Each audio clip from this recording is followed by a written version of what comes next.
मित्रांनो, आज मी तुम्हाला एक चित्र दाखवणार आहे.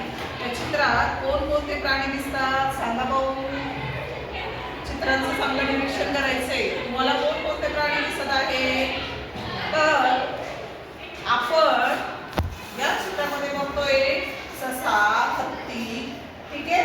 हे आहे जंगली प्राणी. तुम्हाला पाळीव प्राणी आणि जंगली प्राणी माहीत आहेत का? आपल्या घरामध्ये आपण ज्या प्राण्यांचा सांभाळ करतो त्यांना पाळीव प्राणी म्हणतात आणि जे प्राणी जंगलात राहतात त्यांना जंगली प्राणी म्हणतात. आपल्या घरामध्ये असे कोणकोणते पाळीव प्राणी राहतात?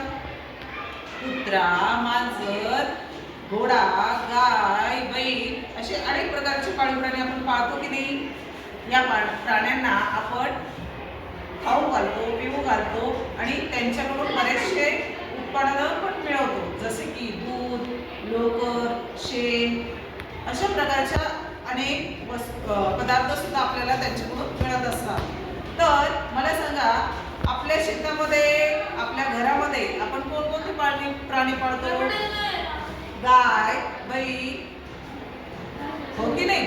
तर बैलासाठी आपण बैलांचा आपण कोणकोणत्या कामासाठी उपयोग करतो? तर बैलांना आपण नांगरणी असेल, पेरणी असेल अशा विविध कामांसाठी वापरतो. पण या बैलांना आपण विश्रांती कधी देतो? वर्षातला एक दिवस आपण यांना विश्रांती देत असतो की नाही. कधी देतो आपण विश्रांती?